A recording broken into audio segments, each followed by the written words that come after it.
किसान भाइयों, अभी हम अमरूद के फल की बैगिंग करने जा रहे हैं। अमरूद के फल में बैगिंग क्यों आवश्यक है? ये तकलीफ होती है कि फलों में फल मक्खी लग जाती है, जिससे उनके अधिकांशतः फल खराब हो जाते हैं। बैगिंग उससे बचने की एक बहुत ही अच्छी और आसान प्रक्रिया है। हाँ, इसमें लेबर की आवश्यकता अधिक पड़ती है, लेकिन लेबर की आवश्यकता को अगर हम ध्यान में रखेंगे तो हम अच्छी गुणवत्ता के फल नहीं प्राप्त कर सकते। इसलिए हम आपको बताना चाहेंगे कि बैगिंग कैसे करते हैं। बैगिंग के लिए हमारे पास एक सिकेटियर होना चाहिए, एक उचित आकार का फोम नेट होना चाहिए, एक हमारे पास में प्लास्टिक का पॉली बैग होना चाहिए। पॉली बैग भी नीचे की तरफ में अगर आप देखें तो उसमें दोनों कोने में एक कट लगा हुआ है और बीच में एक कट लगा हुआ है। तरह तरह के मौसम में फल गर्म होते हैं या फल के अंदर की बैग के अंदर की हवा गर्म होती है, वाष्प बनता है। वो वाष्प जल में परिवर्तित होता है और उस जल को बाहर निकालना आवश्यक है, नहीं फलों में फफूंदी या फंगस इन्फेक्शन होने का डर रहता है। सो इन सब सामानों के साथ हमारे पास एक रबर बैंड की ज़रूरत होती है। रबर बैंड से हम ये बैगिंग की प्रक्रिया को आसानी से कर पाते हैं और ये रबर बैंड साधारण जो बाज़ार में मिलने वाले रबर बैंड हैं इसका उपयोग कर सकते हैं।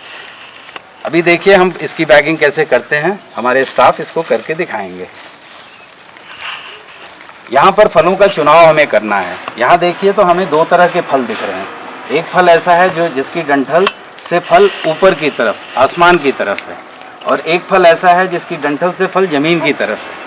फलों में हमेशा ऐसे फलों का ही चुनाव करें जो डंठल से ज़मीन की तरफ हों।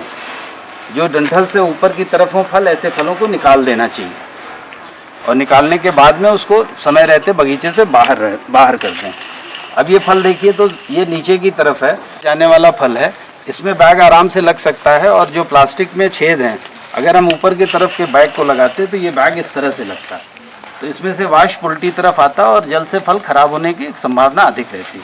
यहाँ पर जब हम बैगिंग करेंगे तो ये कट के निशान नीचे की तरफ रहेंगे, जिससे पानी आसानी से निकल सकेगा। अभी देखिए कैसे इसकी बैगिंग करते हैं।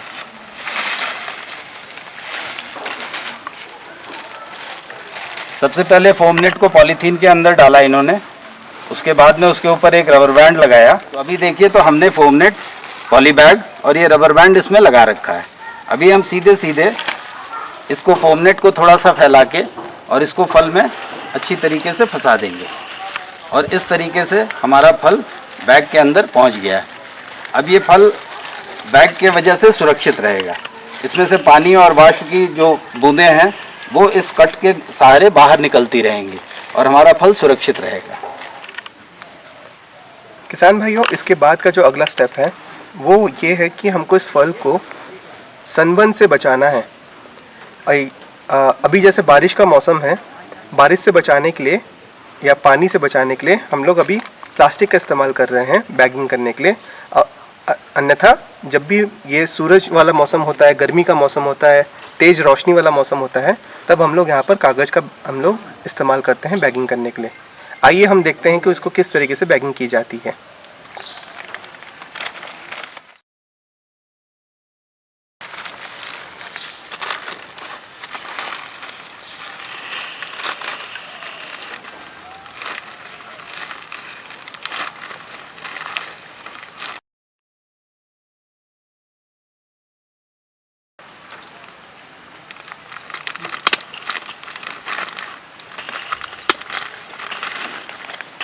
तो अभी आप यहाँ देख सकते हैं कि बैगिंग की प्रक्रिया पूरी हो चुकी है। इस बैगिंग के फ़ायदे क्या क्या है मैं बता देता हूँ। यहाँ पर हम लोगों ने प्लास्टिक का बैग इस्तेमाल किया है जो कि बारिश से फल को पानी से बचाएगा। इस मौसम में खासकर हम लोग यहाँ पर प्लास्टिक का इस्तेमाल कर रहे हैं क्योंकि ये अनुसंधान केंद्र है। हम लोग यहाँ रिसर्च करते हैं, तो तरह तरह के हम लोग यहाँ पर बैगिंग मटेरियल का रिसर्च ट्रायल करते हैं यहाँ पर, और जो भी हमारे लिए यहाँ पर दिखता है कि ये फ़ायदेमंद है, लाभदायक है, वो चीज़ हम फिर किसानों को आगे सजेशन देते हैं। Foam anti-fog polythene bag,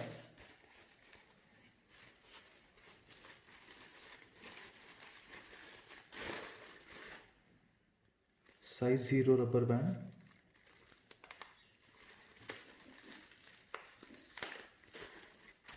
standard size Times of India paper, English paper, 2 में फोल्ड करना है।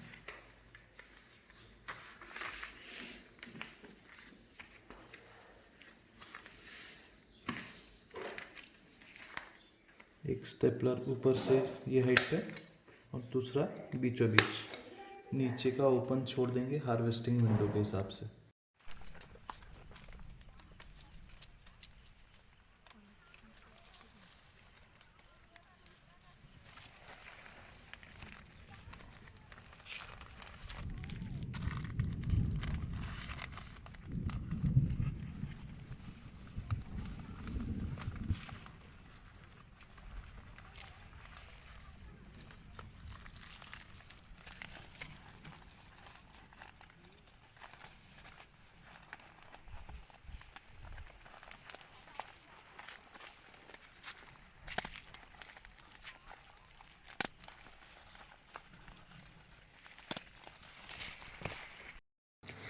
Please like, share,